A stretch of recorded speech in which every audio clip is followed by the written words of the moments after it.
तो hello guys, how are you doing. और आज मैं बात करने वाला हूँ स्कूल के बारे में। तो चलिए शुरू करते हैं बिना किसी देरी के। तो तुम्हें भी पता है, मुझे भी पता है स्कूल की टाइमिंग्स क्या होती हैं। 6 बजे, 7 बजे, कुछ कुछ के तो 5 बजे। और जो जो बस से जाता है ना बेचारा, उसको बहुत पहले उठना पड़ता है। और उठने के बाद ये नहीं कि सीधा स्कूल चलाओ, नींद खुलती नहीं है। और उठते के साथ ब्रश करो, मुंह धो, नहाओ, पूरा तैयार हो और स्कूल जाओ। और स्कूल जाके होता क्या है, और स्कूल पहुंचते ही सबसे पहले होता है ज़ीरो पीरियड। और ज़ीरो पीरियड में क्या होता है, तुम्हें कुछ बच्चे मिलेंगे अलग अलग टाइप के।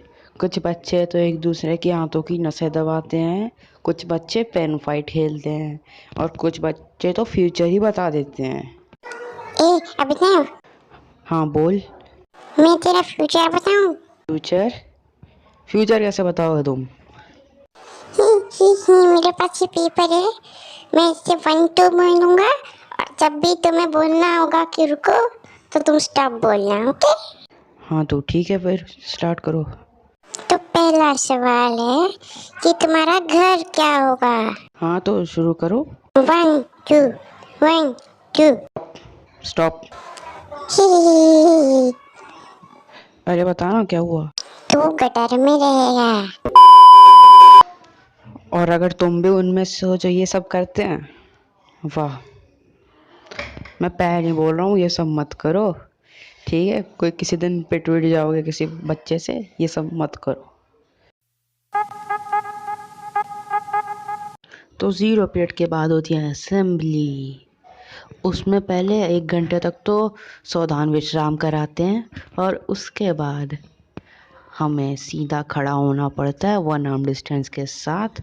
और अगर ज़रा सा भी ध्यान इधर उधर हुआ तो टीचर्स तुम्हारे सर पे बजा देते हैं। और फिर होता है स्टेज में। स्टेज में क्या क्या होता है वो मैं अभी तुमको बताता हूँ। बच्चे आते हैं, भजन करते हैं, चले जाते हैं। बच्चे आते हैं, नाचते हैं, चले जाते हैं। बच्चे आते हैं, थप दे सुनाते हैं, चले जाते हैं। बच्चे आते हैं, नेशनल एंथम गाते हैं, चले जाते हैं। कभी कभी बच्चे आते हैं और प्राइज़ भी लेकर चले जाते हैं। मतलब समझ सकते हो क्या क्या होता है। और फिर इतना टॉर्चर तो कम है, फिर आता है हमारा अपना प्रिंसिपल। और प्रिंसिपल आता है और 25 मिनट तक अपनी सेल्फ प्रमोशन करता है। समझ नहीं आया? सुनो। His students, listen. Our school has won bronze medal in Bihar Olympics, and our school also win Bihar Olympics मिट्टी का medal, and our school has win kabaddi competition once. Cheer up for our students. फिर जब principal देखता है कि 2 बच्चे उल्टी कर चुके हैं, 5 बच्चे बेहोश होके मर गए उधर ही, फिर उसको समझ आता है कि उसके जाने का समय हो गया है। फिर वो चला जाता है। रिसेस में अगर कोई भी बच्चा गलती से भी मैगी ले आए, तो अगर उसका एक निवाला भी उसको खुद भी मिल गया तो वो खुश हो जाएगा कि कम से कम एक निवाला तो मिला। और रिसेस में ही कैंटीन में भीड़ लगती है, लाइन नहीं लगती है, भसड़ मचती है। और उसमें सब लोग क्या खाते हैं, पैटी। क्योंकि किसी को भी कैंटीन के ठंडे बर्गर और गर्म कोल्ड ड्रिंक पीने का कोई शौक नहीं है। और कुछ बच्चे तो ऐसे होते हैं जो खाना जल्दी जल्दी खा लेते हैं और अपने रोटी के फॉइल पेपर का बॉल बनाते हैं और अपने टिफ़िन को बैट समझ के उससे क्रिकेट खेलते हैं। मतलब समझ सकते हो किस लेवल का है ये नहीं कि स्पोर्ट्स रूम चले जाएं वहाँ से बैट और बॉल लें, नहीं। उन्हें तो टिफ़िन का बैट बनाएगा ना, और उन्हें फॉइल पेपर की बॉल बनानी है। स्कूल्स के वॉशरूम में रिसेस के बाद बहुत ज़्यादा भीड़ हो जाती है, और वो वहाँ टॉयलेट करने नहीं जाते, वो वहाँ पानी पीने और हाथ धोने जाते हैं। और कुछ बच्चे तो ऐसे होते हैं जो टॉयलेट जाएंगे तो बिल्कुल सीधा, बिल्कुल शॉर्ट रूट से, पर जब वापस आएंगे तो हाईवे काट के आएंगे पूरा का पूरा। कुछ बच्चों को वॉशरूम बहुत पसंद होता है। दिवाली का बम फोड़ना है, वॉशरूम। होली खेल लिया, वॉशरूम। लड़ाई हो गई, वॉशरूम। इसका एक ही कारण हो सकता है, क्योंकि वॉशरूम में सीसीटीवी नहीं है, होगा भी नहीं। और जो वॉशरूम के साथ में वॉश बेसिन्स लगे होते हैं, उन्हें शायद ही कभी किसी ने यूज़ किया होगा। सब लोग तो टॉयलेट करने के बाद वाटर कूलर से हाथ धोने जाते हैं। और कुछ बच्चे जब भी वॉशरूम जाते हैं, वो टॉयलेट करने नहीं जाते, वो अपने बाल भिगोने जाते हैं और पानी पीने भी जाते हैं। जब वो जा रहे होंगे तो उनके बाल बिल्कुल सूखे होंगे, और जब वो आएंगे तो उनके बाल बिल्कुल गीले, एकदम स्ट्रेट स्पाइक्स के साथ गीले। और कुछ दोस्त तो ऐसा होते हैं, जब कभी भी तुम्हारा पेट खराब होगा और तुम स्कूल के वॉशरूम में जाओगे तो वो दीवार से कान लगा के सुनते हैं।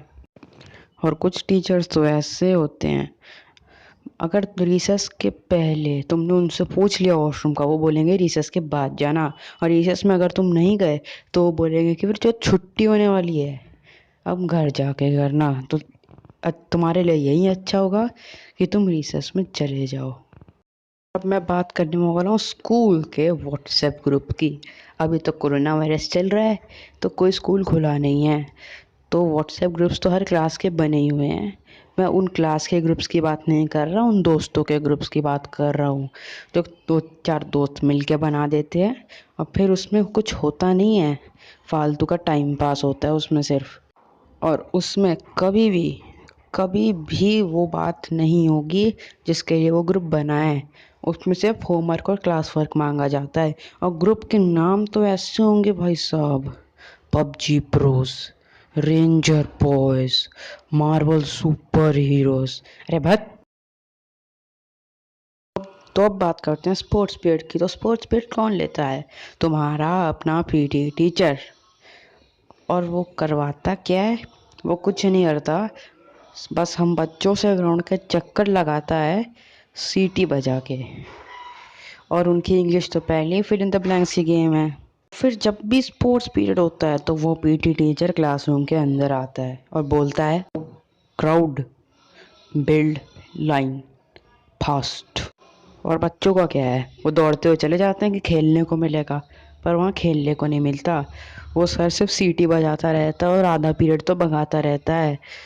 और आधा पीरियड भगाने के बाद फिर आधा पीरियड बच्चे टीम बांटने में ही रह जाते हैं। फिर 10 मिनट बचे होते हैं, उन 10 मिनट में भी कुछ नहीं होता है। 5 मिनट लड़ाई होती है और 5 मिनट खेल होता है बस। पहले वो 5 मिनट खेलेंगे, फिर लड़ाई हो जाएगी, और पीटी टीचर तो आराम अपने मज़े में ही कैंटीन में चाय पी रहा है।